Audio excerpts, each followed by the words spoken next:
you've been primarily working as an employee, although you're highly educated, worked in managerial capacities, and sounds like you are a very established professional, but you've never been an entrepreneur, business owner. And how does that impact your eligibility for E2 visa?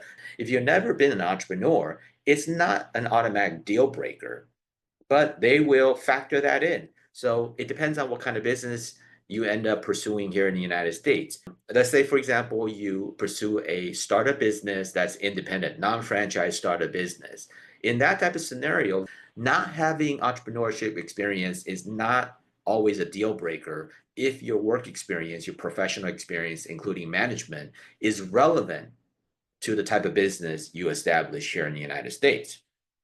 On the other hand, if your investment is in a well-established business, brand, and an operating model, such as an existing operating business, well-greased machine, is already profitable with a full staff of employees, managerial employees, and has a history of successful operation under the prior owner, and you're just simply stepping in as the new owner, directing the operation. Well, in that situation, it's not as speculative. It's already a proven successful business. So as long as the business model is not too complicated, meaning the learning curve is reasonable, you can step in and with some consulting or training by the seller, you can get up to speed on how to run that business and just manage the employees that already know what they're doing. Then that could be sufficient, even though you never had any entrepreneurial experience, or your investment in a well-established franchise brand where they give you a lot of training support and it's already a successful business model. You don't have to reinvent anything.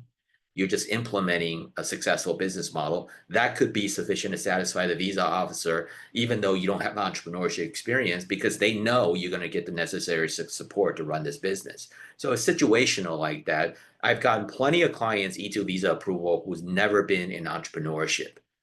But we have to factor that in your decision of the type of business venture that you pursue, because that's going to be relevant.